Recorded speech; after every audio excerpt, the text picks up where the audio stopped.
that. Once this model is ready, if you give single image whose name is unknown, it will predict what is the label, what is the name. Face recognition means unknown face is given, so it will predict the name of the person. So we call this as classification. There are another terms, classification, identification, recognition, all mean same thing. Is it clear? Any doubt? Now just tell me, petrol price prediction fall into this category or not? Yes or no answer? Petrol price deduction fall into this category or not? Yes or no answer? Yes. If I say no, okay. The right answer is no. Okay, I will tell you why. I will tell you why it is not. Whenever we are doing the training, whatever we are predicting is already given as a name, something like this. We call it as supervised learning. This is called as classification. Sometimes in the petrol price, whatever we are predicting, it may not be, that price may not be existing the earlier days. We are predicting something new. So this is actually a discrete valued function, and petrol price prediction is a continuous value function. So in that sense, it is not called as classification, it is called as regression. Just know the key terms, later you can search. Regression. Those who have the maths background maybe easily can understand. If it is a discrete value, we call it as classification. If you are predicting a continuous value, we call it as regression. That slide I don't have. Okay, that is about two categories of something called as supervised learning.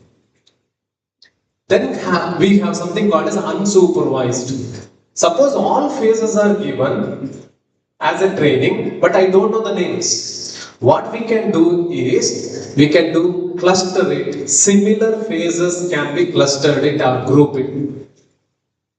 So such things are possible, especially in the social network. Whenever you give the movie reviews and all, it is believed that like-minded people will give the similar reviews. So you are put into the same category internally. Later, when the new movie comes, based upon some one or two reviews, they will suggest you, watch this movie. Have you come across this? So they will identify your interest based upon your past history. So they do some clustering, not simple clustering. What I am talking is a simple clustering actually, but they do something more also, but mainly it focuses on the unsupervised learning. Okay, so in machine learning, if you go, there are many supervised and unsupervised. Several methods are there. I am not getting into what I spoke as of now is, one is classification and regression, and one more is, I said, clustering. Grouping similar things are called as clustering.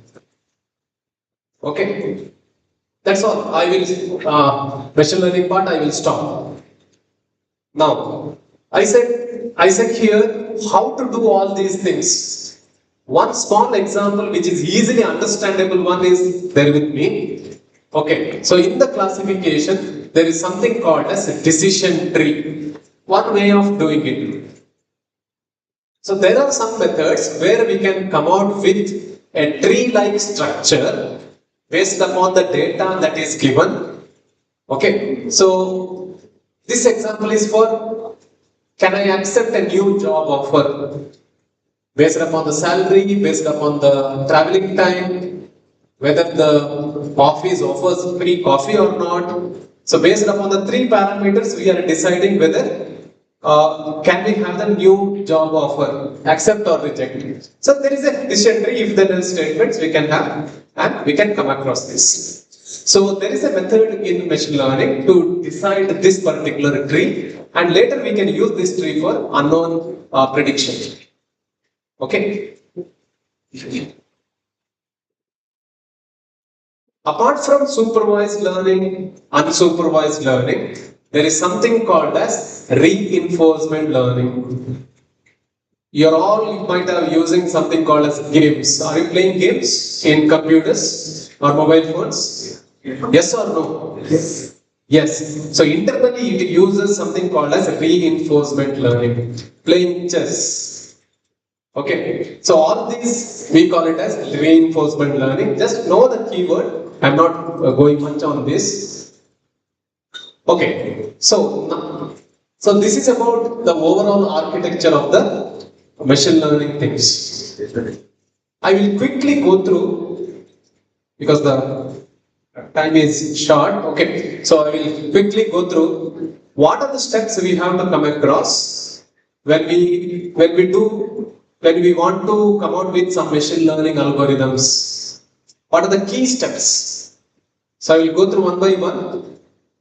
First thing is you have to come out with it, define the problem. What problem you want to solve. So that clarity should be there. Once you have that, you have to do something called as literature survey. What the other people have done so far. Okay. Whenever, for example, somebody said traffic violation, we need to identify. Traffic violation, we need to identify.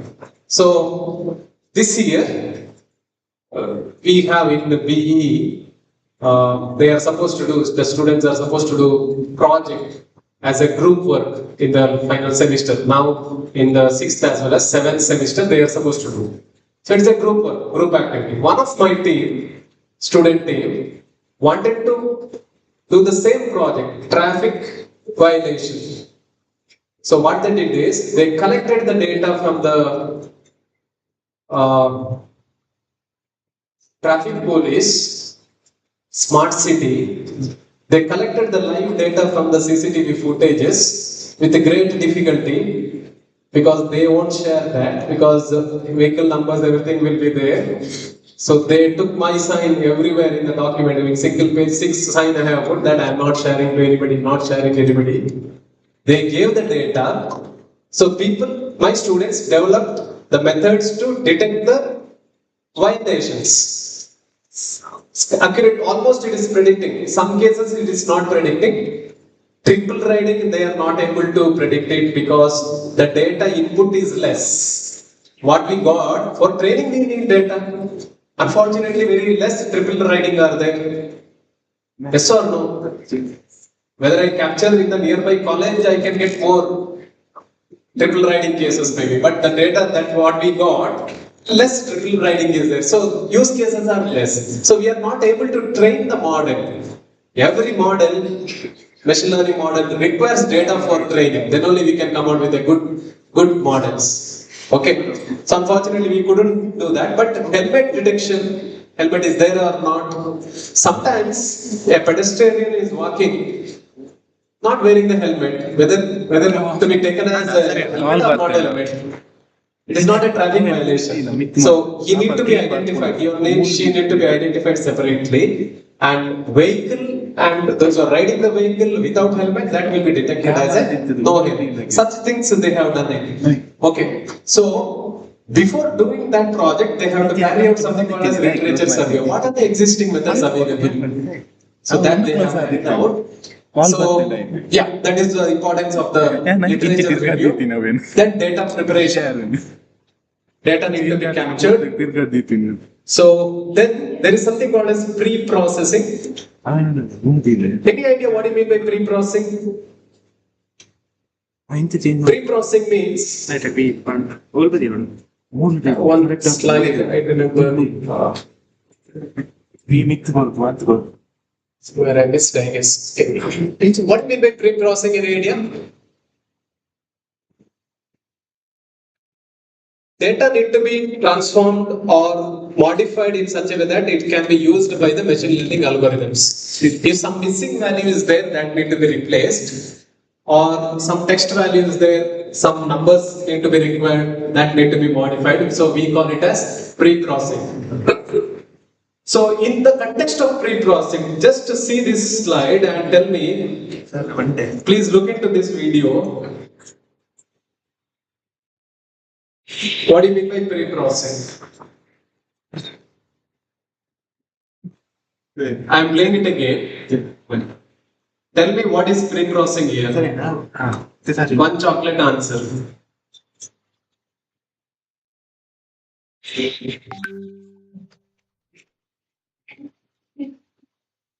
What is data here? What is pre-processing here?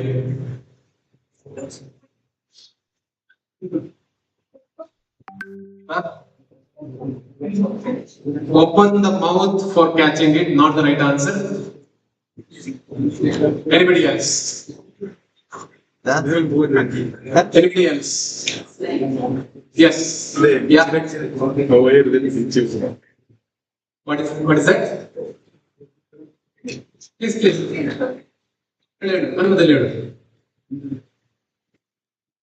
ಮೀನನ್ನು ಬಿಸಾಡಿ ಆಮೇಲೆ ಏನಾಯ್ತು ಬ್ಯಾಳಕ್ ಬಿತ್ತು ಬೀಳುವ ಹಾಗೆ ಮಾಡ್ಕೊಳ್ತು ಕರೆಕ್ಟಾ yes so it align the fish in such a way that yes are no it aligns the fish in such a way that it directly get inside. Yes or no? So to process the fish, it pre-processed it, thrown it in such a way that it directly get inside. Yes or no? So whenever the data is there, directly it is not useful. So we need to do some modification so that it can be useful. Okay, so that is what data pre-processing in a layman language. There are many mathematical things behind this I am not touching upon. Okay. Removing invalid, inaccurate, missing data, all these are possible. And also sometimes we need to modify the data slightly. Maybe the text data is there means I have to modify it to some number data. Because texts are not easily processed. You cannot process it. Some numbers are easily processable. Okay. So for example, if I have something called as yes or no, I can equally modify it as 1 or 0. Okay. So this is what the data transformation is. What is this? What is this? Huh? Potato. The second one? Yeah. So almost similar but slightly processed. Yes or no? So it is chopped in such a way that quite attractive for the youths. Yes? Yes or no? First one is attractive, second one is attractive. Second one is attractive. Yes. So this is what the data pre-processing and data transformation is.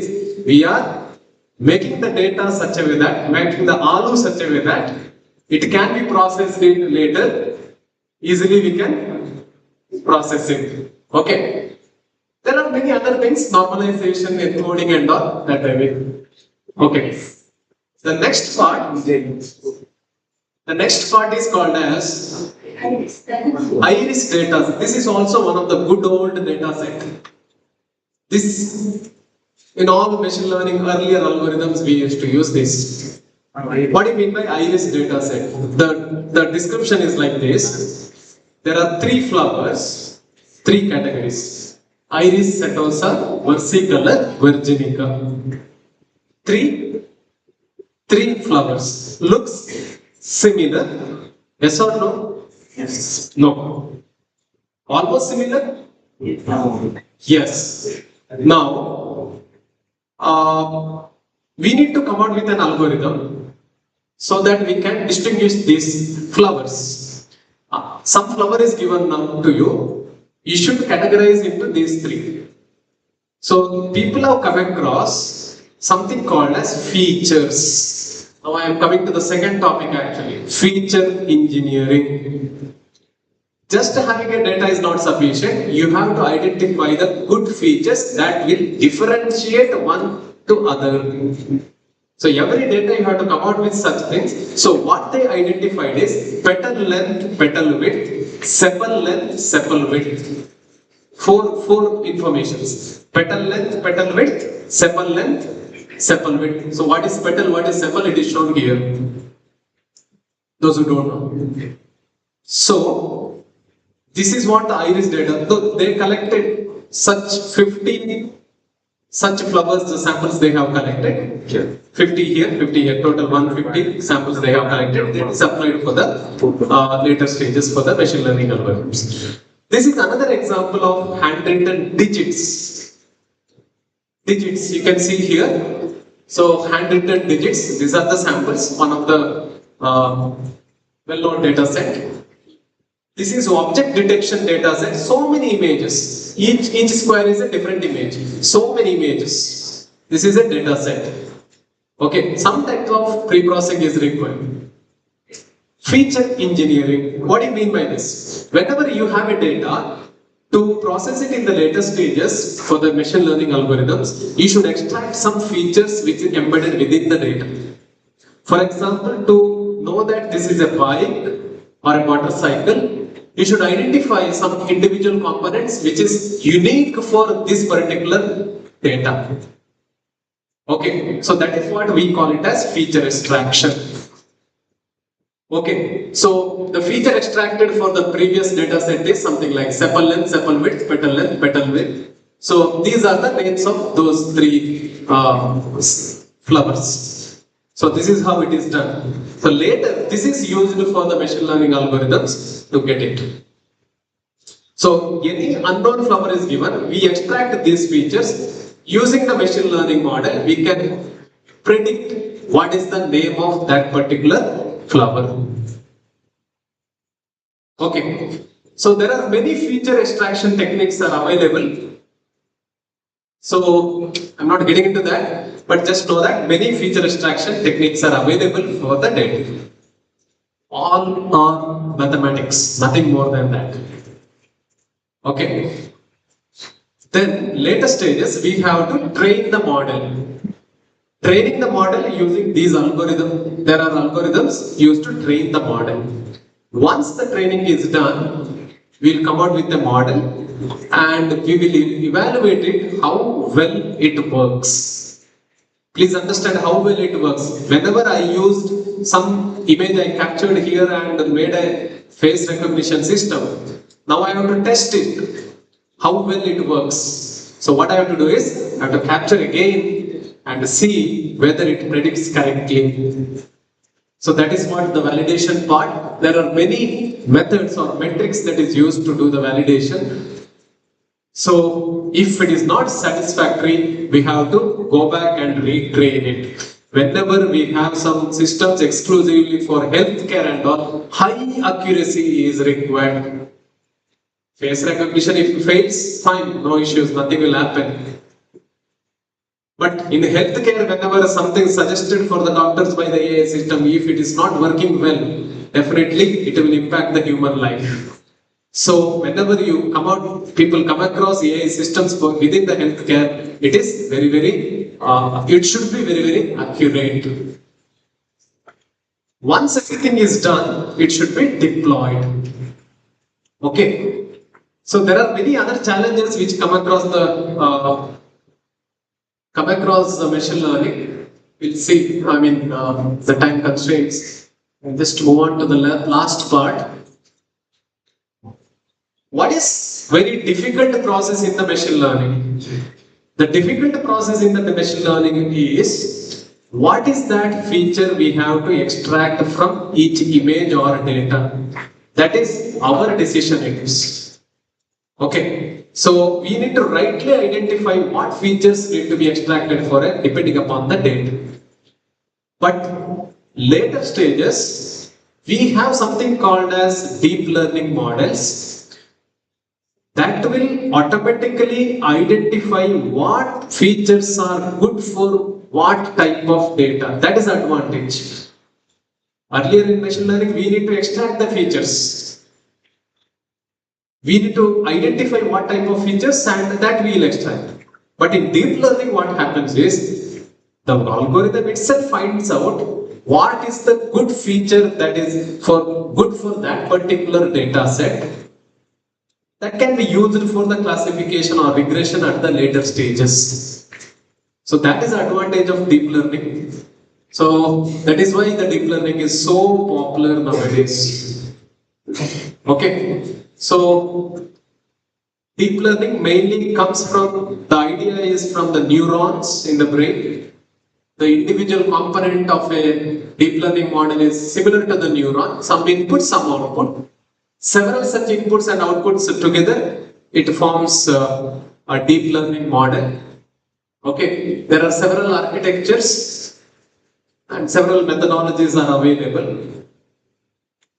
There is something called as overfitting and underfitting.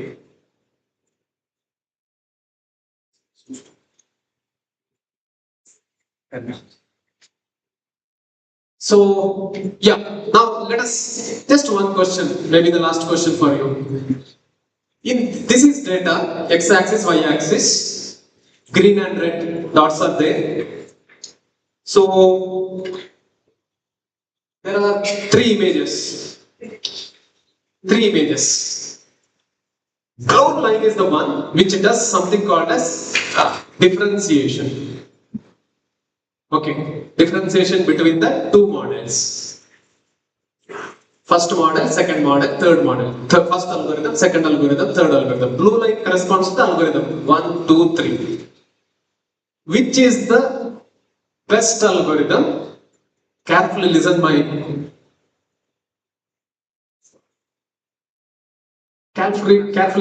question. Some future sample comes. Maybe red, maybe green, we don't know. I want to classify into red or blue. Actually, whatever is above that line, it is categorized as green, below that categorized as red. Here also, below categorized as red, above categorized as green. Here also the same thing. New sample comes. Let us say the new sample, it resides somewhere, let us say here, just above this. Okay, I want to classify it as green or red. This is the scenario. Here, which one is the right model? 1, 2, 3. Yes.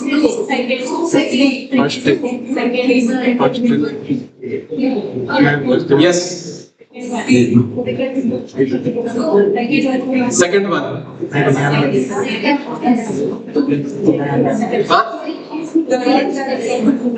Madam is repeatedly telling that third is the right answer. Anybody else says that third is the right answer? Third one? Yes. Anybody can guess. Why? Yeah. Now again, one more chocolate I can give you. You have to guess now. Why third one is the right answer? Amen. Why third one is the right answer? I have few more. Why third one is the right answer?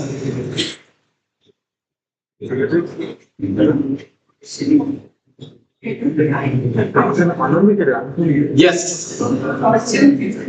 Because of the time constraint, I am quickly winding up. This is almost okay, but not the correct one.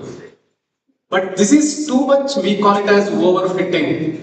Because some data might have noise, some might have missed values. This is the correct interpretation of the distribution of the data. That is the reason. Okay.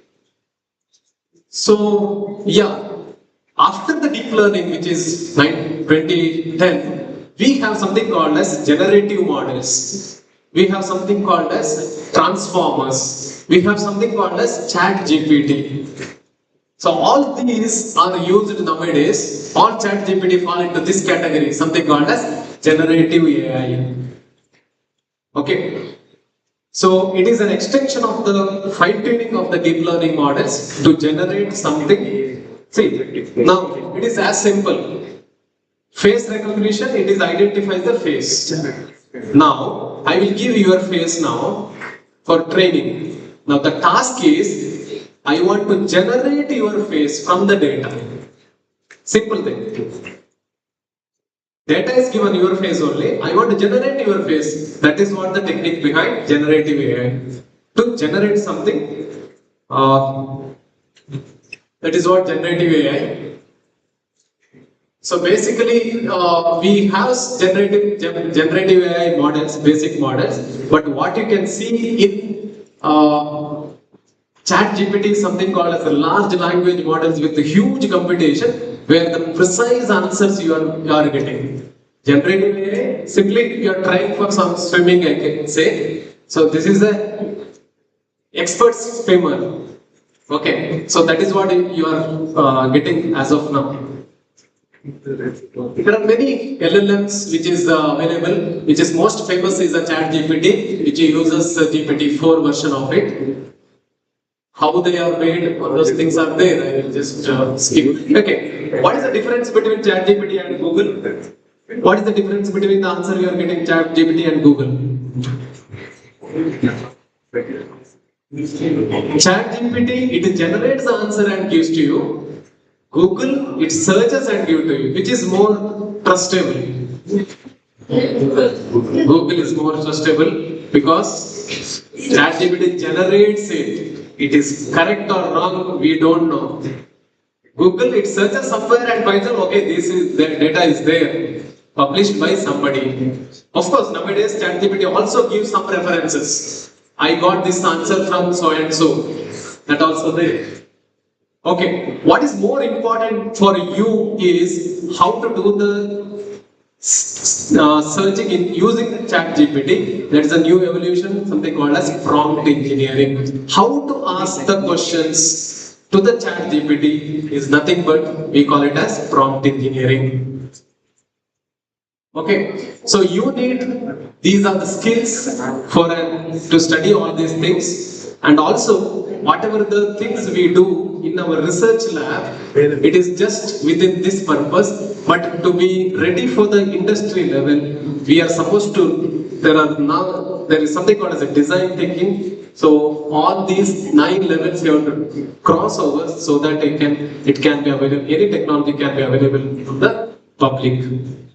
These are some of the student projects which is carried out in the last few years. I think I already mentioned about this traffic violation system developed by my students. This is another image recognition chatbot where the inputs are given as an X-ray images and it detects whether pneumonia is there or not. And also the common man can chat with the application related to this.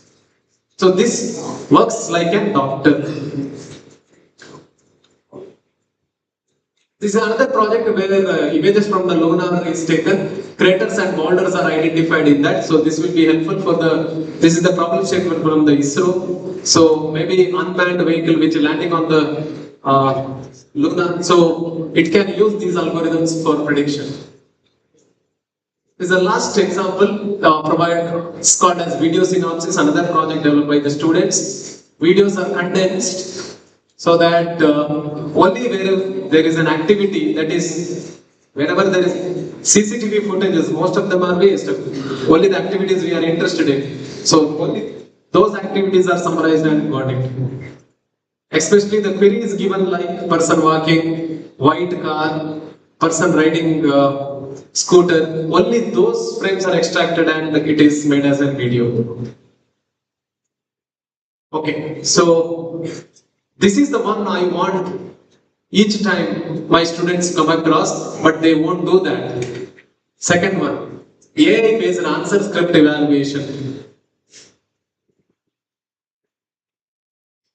If you are interested, you can try this.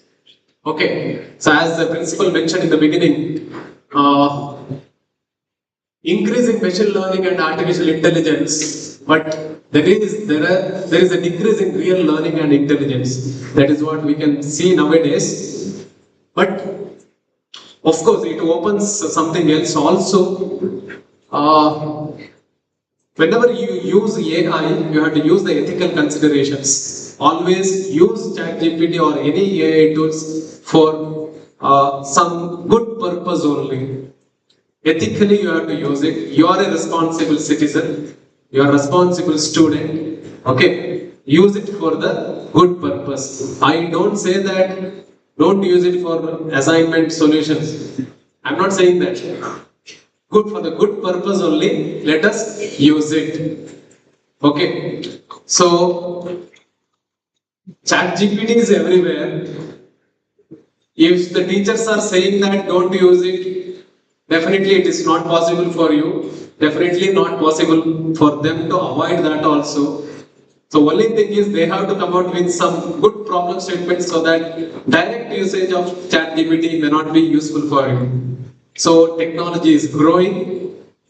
Anyway, we have to use it. If you don't use it, you will be behind. Yes or no? Yes. So use it responsibly. Okay, for the betterment of the society. Thank you.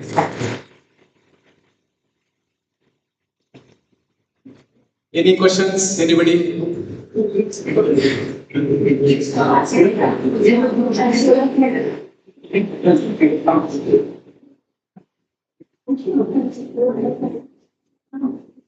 Projector of first one. Shall I have one selfie?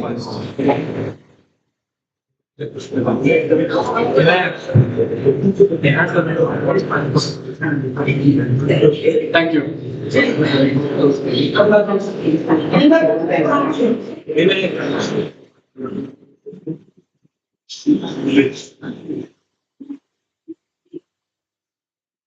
So I place this on record.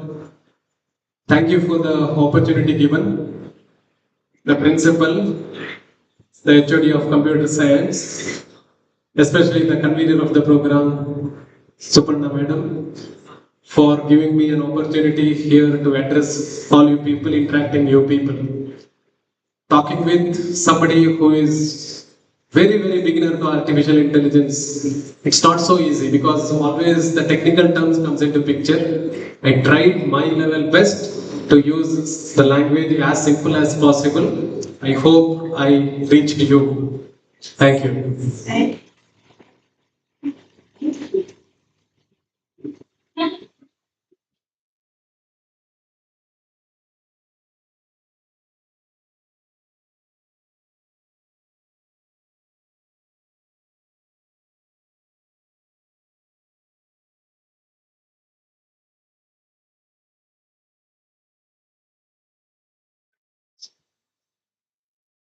Thank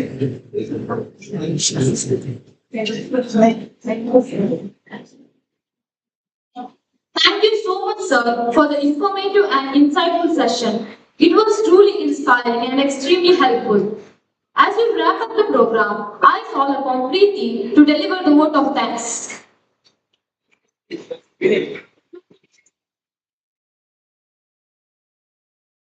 A very good afternoon to everyone present here. As we come to the end of this enriching impact lecture, it was my privilege to deliver the vote of thanks on behalf of the Department of Computer Science and IT Association. First and foremost, our heartfelt gratitude goes to our resource person, Dr. Harinod, head of the Department of AI and ML at St. Joseph Engineering College, Momenturu.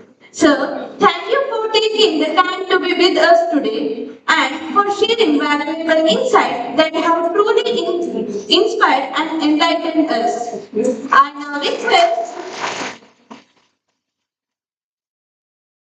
I now request our respected HOD, Raghupati sir, to kindly present a token of gratitude to Dr. Harivinod as a small gesture of our appreciation.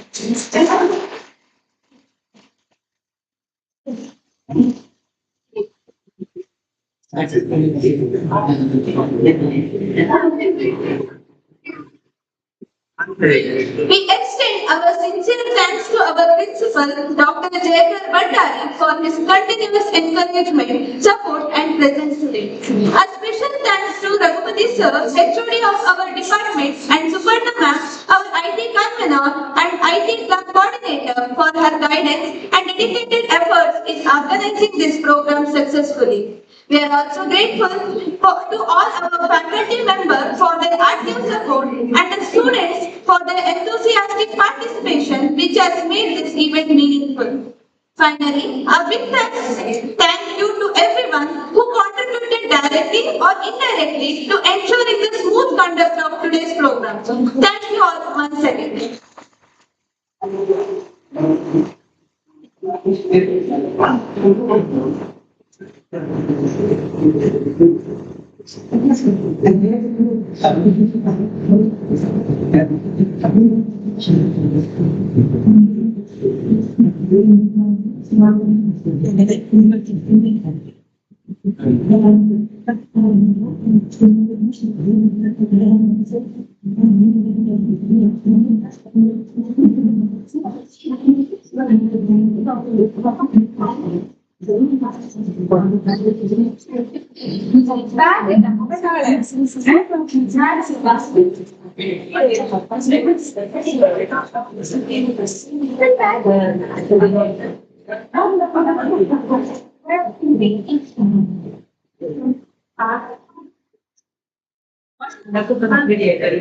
ಸರಿ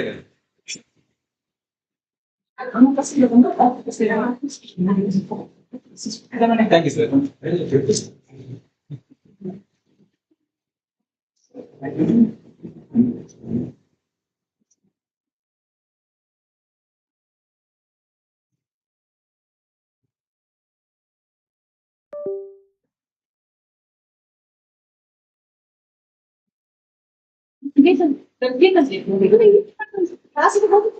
Shut down now. Shut down.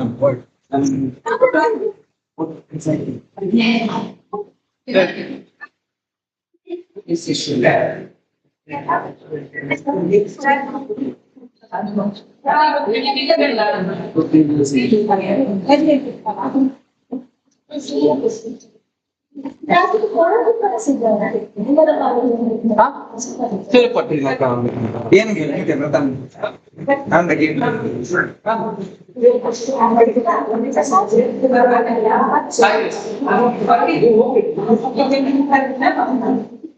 ಮಾರೋಣ question Rama ಸೇರ್ ನಮಗೆ ಪಂಕಜ ತೊಡಗಿ